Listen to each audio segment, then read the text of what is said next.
25 years ago, California voters legalized the use of medicinal marijuana with the passage of Proposition 215. Opponents claimed it would slowly normalize the use of cannabis, and, well, here we are. Today, marijuana is legal for medical use in 36 states and recreational use in 20. It's a multi-billion-dollar industry, and activists and entrepreneurs alike are pushing for more states to legalize it. But there's one giant entity that still views pot as a devil's weed: the federal government. I'm Gustavo Arellano. You're listening to The Times, daily news from the LA Times. It's Wednesday, November 10th, 2021. Marijuana use is now ubiquitous in mainstream culture, while even Martha Stewart's into CBD products thanks to her good pal Snoop Dogg. Despite this, the federal government classifies basically all cannabis-related products as illegal. Can the Golden State's marijuana scene push the federal government to legalize marijuana once and for all?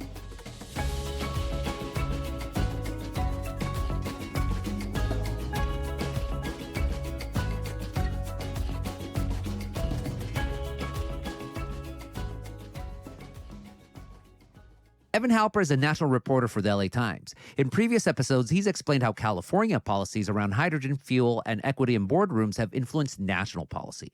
Today, we turn to weed policy. Evan, welcome back. Hi, Gustavo. Good to be here. Like I said earlier, marijuana is everywhere, at least in California. I mean, you can't drive without seeing big old billboards for some dispensary or gummy or other. Maybe the rest of the U.S. doesn't find that surprising, but it wasn't like this 25 years ago. Yeah, absolutely. I was just talking to one of the lead advocates for Prop 215, and he was telling me, that it was just always sort of him, and then there'd be in these media reports like some guy with, blonde dreadlocks, a stoner on the beach, and it was just, it just was not as mainstream as it is now. There was nothing close to it. I mean, we were deep in the war on drugs, and the federal government was very oriented toward this reefer madness mindset, which it's still having a hard time shaking. So this Proposition 215 you mentioned, it was known as the Compassionate Use Act. What was it about?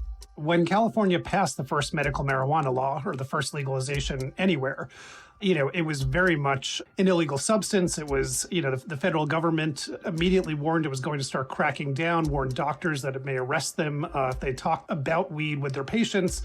The Clinton administration was very much against this. We were still looking at helicopter raids, at pot farms in Humboldt and Mendocino counties. There was certainly not weed everywhere, and there weren't even dispensaries when this law first passed. The measures were approved by voters in California and Arizona, but drug czar Barry McCaffrey says they send the wrong message and will lead to an upsurge in drug abuse among the young. It's a problem. It's a threat to the national drug strategy. This is not medicine. This is a Cheech and Chong show. We want to warn you squares and all you rednecks. If you hate the hippie funny, when the voters spoke and this proposition became law in California, we were dedicated to working with our legislature to make a practical solution come out. And this is that practical solution. We're unified the hippies from the country. We'll fight until the South becomes the North. So basically, this was happening at the height of the AIDS crisis. And you had, in San Francisco in particular, a lot of folks who were HIV positive, who had HIV AIDS. There just weren't treatments, and people were dying. The city of San Francisco in particular was gripped by this public health crisis. And marijuana was one of the few drugs that could bring people relief. But, there was such a bias against it by the medical establishment that it was really hard to come by, and it was dangerous to get, and you could be thrown in jail for having it. And so there was a lot of sympathy, a lot of compassion for AIDS patients, other sort of patients who had chronic diseases, glaucoma, chronic pain, other things, who were finding that marijuana was one of the few things that was working to treat their symptoms. And so that was what the campaign was largely run on. And then some philanthropists who were very much against the war on drugs and saw this as an opportunity sort of flooded the campaign that began at the grassroots with many millions of dollars. George Soros was one of them. And suddenly it became a real thing, and they got the measure on the ballot, and there was a lot of public sympathy for it. You had this mix of well-financed people, but also folks that at the time were pretty ostracized in society. We're talking about HIV patients, marijuana users themselves. So what was the strategy to get Prop 215 passed? Yeah, I mean, absolutely. It was a really complicated campaign because even within the pro-legalization movement, you had sort of all these different factions. You had people who just thought it should be completely descheduled from the DEA's list of dangerous substances. Should be, everything should be legal all at once. And then you had the AIDS patients, the medical people who wanted this legalized. And ultimately, the campaign that had the most public sympathy was around these patients. And so you had nurses, you had family members of people who, were suffering and were finding relief from pot and nothing else. That was how they built the public sympathy around the medical need for this and the AIDS crisis that was going on at the time. So Prop 215 becomes law in 1996. What were the immediate ramifications of this nationwide? So the immediate ramifications were, obviously the advocates behind this and the philanthropists who really pushed this, they saw opportunity to go from California elsewhere. It took a while. We're now at a point where we have all of these states that have legal marijuana medically and recreationally. But California became the springboard for these other movements. And, more money came in, more politicians came in, and regulations started here in California. And the states started to show that this actually could work.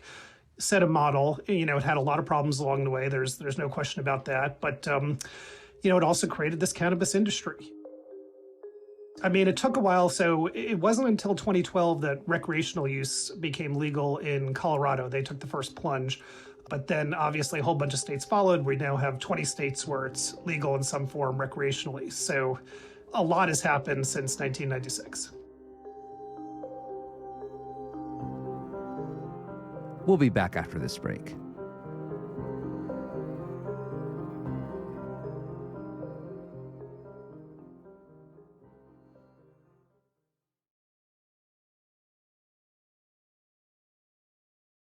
Evan, you were telling us about how the passage of California's Prop 215 paved the way for the rest of the United States to slowly but surely accept pot. It's used not just medically, but also recreationally, but it's still illegal federally. So explain that distinction to me as someone who's never done so much as hold a pipe or even touch a doobie. Yeah, it's really confusing for people because you walk around the streets of California, as you mentioned, there's pot everywhere. It's like unfettered access to cannabis. It doesn't seem like anyone's trying to stop anyone who has a license, and even people who don't have a license from selling this, from opening up dispensaries. But the federal government still characterizes it as a Schedule I substance, which means they see it as having no medical use whatsoever, as more dangerous even than cocaine, more dangerous than opium, at a level that's as dangerous as heroin.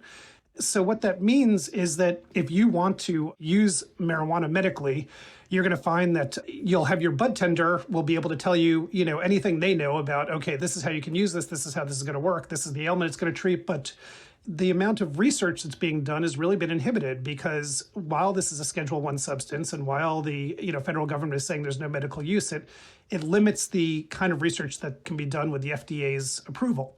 And so there's very little medical research right now that actually helps patients understand, okay, I should use this strain for this reason, and this is going to work for X or Y. It's a lot of experimentation. A lot of them are just kind of flying in the dark. What's the holdup with the feds? Well, that's a really good question. I mean, it's become such a mess and it's so hard to untangle. It's politically difficult. I mean, you have a lot of lawmakers in Congress who are saying, enough of this. They pass these budget riders year after year, which prohibits the Department of Justice from going after any state or any operation that's basically abiding by state laws. So Congress has prohibited federal law enforcement from coming after any California dispensary that, is operating legally in the state. That Congress didn't have a problem with, but they're having a much tougher time. I mean, they've been working on this for years. Several lawmakers have been championing legislation, but descheduling the drug is just, it's a political hurdle that they don't seem ready to leap over. And, right now in the White House, you've got President Biden, who has wanted to ease up some things on marijuana prohibition, but he seems uneasy about the idea of descheduling it. It's been a Schedule I substance for so long that politically it's just become really hard for the feds to untangle this and schedule it as a Schedule II or III substance with medical uses. For me, it seems that one of the first baby steps, if you will, the expunging of previous convictions of marijuana. I know that's been happening in Los Angeles, and that movement's happening in other cities across the United States. Yeah, I mean, the states have been very progressive and proactive in, changing these things. And even some states that are just, we don't think of as progressive blue states, they're on board with this, especially when it comes to medical marijuana. And the decriminalization has been very popular in all these state initiatives. And, there's been bills here and there in Congress that kind of are chipping away at this, but it's really chipping away at it slowly. And the big problem right now is the Schedule 1. I mean, if you want to see this substance be used properly as a medicine, it can't be a Schedule 1 substance. And the administration can go ahead and they could deschedule it, but it's a long process and they haven't wanted to do it. They're kicking it over to Congress, and Congress isn't able to get much of anything done, as we can see. And so they're not taking this on, and, we're just left in this limbo.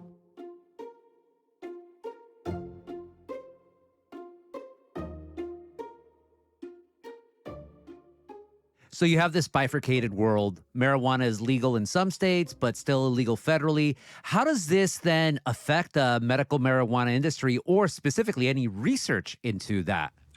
It's having a big effect. There's a real disconnect there. Like we were talking about, you can just walk into a dispensary in LA, in San Francisco, and almost anywhere in California. And, you can say, I get migraine headaches, I have insomnia, I've got the back pain, I've got, or I just want to have a high. And they can tell you, 50 different strains you can use, and this works for this, and this works for that. But none of it's really borne out in research because the federal government doesn't let any of these federal institutions that have funding to do the research actually use any of the products they sell in dispensaries. I mean, that's a whole other story. They have to get all of their pot, or they've had to until recently, from this farm in Mississippi, which sells pot that the advocates say is like 1980s dime bag marijuana. And they're really limited in the kind of research they can do because the FDA, looking at this being a Schedule I substance, has approved very few trials. And so it's this confused state where you can get these drugs, but the research that'll tell you how to use them and which ones you should be using is really limited. Okay, Sue, why don't you just tell us your name and what you do here? You got it, yeah. So my name is Sue Sisley, Sisley. I'm an MD. I practice internal medicine, and I'm the president of Scottsdale Research Institute. Dr. Sue Sisley in Arizona, she runs the Scottsdale Research Institute, and she's been in this battle for like 12 years. She's a psychiatrist. She works with veterans suffering PTSD, and she's been trying to study how PTSD can be alleviated with pot. So a lot of veterans, turn to cannabis as a sort of less addictive, less harmful, they see it, substance for treating their PTSD symptoms. She has been fighting for 12 years to try to just cultivate some of the same products that you can get in dispensaries, to not have to use this weed from the University of Mississippi, which she says is inadequate for the studies. All of us are mystified that we have so many states where it's legal, and yet it feels like we're still being impeded every step of the way here. And finally, she won, some court fights recently, and the DEA gave her a license in Phoenix and gave out 3 other licenses. One of them is in California, in the Monterey area, for these operations to start cultivating marijuana for medical use. And the idea is Dr. Sisley and the other folks behind this are hoping they can eventually cultivate products that researchers would use and then could be the basis for creating, pharmaceuticals that would be dispensed like prescription drugs with that kind of precision and research rigor. We are so thrilled about the chance to help propel research forward and try to at least create naturalistic studies where we can really answer the legitimate clinical questions people have about how does cannabis work, how it doesn't work, get into strain science finally, where we can understand which strains are best for which illnesses. We still don't even have a clue how to guide patients on this. We are guessing, but now we can actually put these unique varieties, all these diverse cultivars will be able to be utilized by scientists everywhere, and we'll be able to start to home in on which varieties, which ratios of cannabinoids and terpenes are best for which illnesses.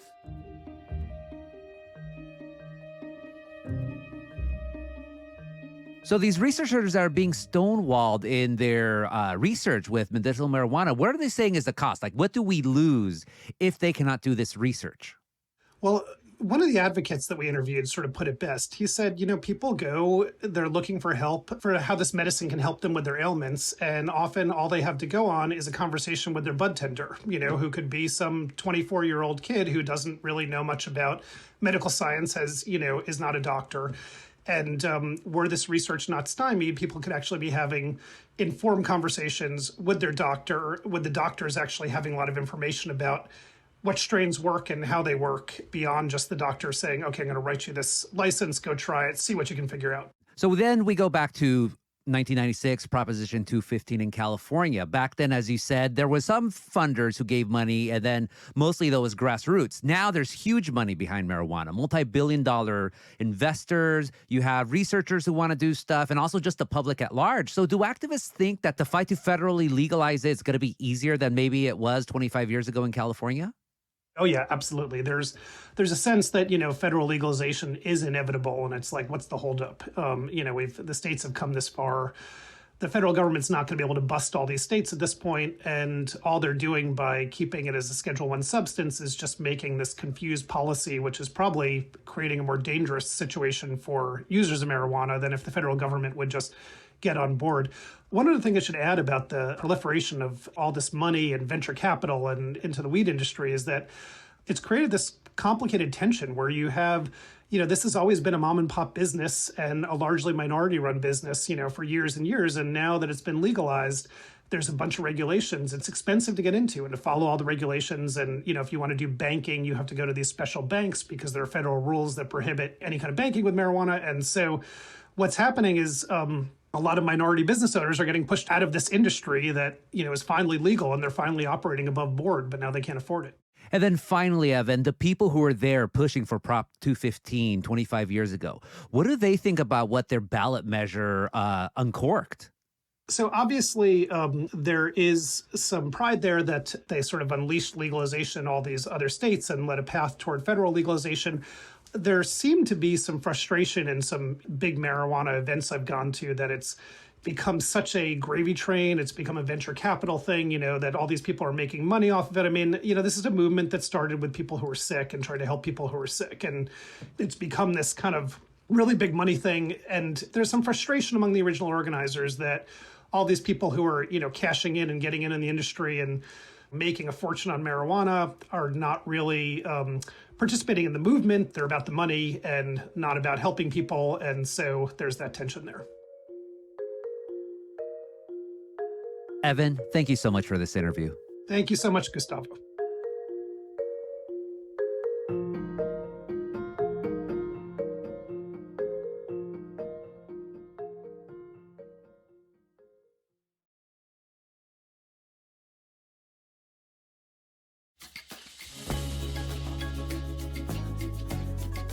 And that's it for this episode of The Times, daily news from the LA Times. Tomorrow, what it means to revisit history after a year that saw a disturbing rise in anti-Asian violence. Our show is produced by Shannon Lin, Denise Guerra, and Melissa Kaplan.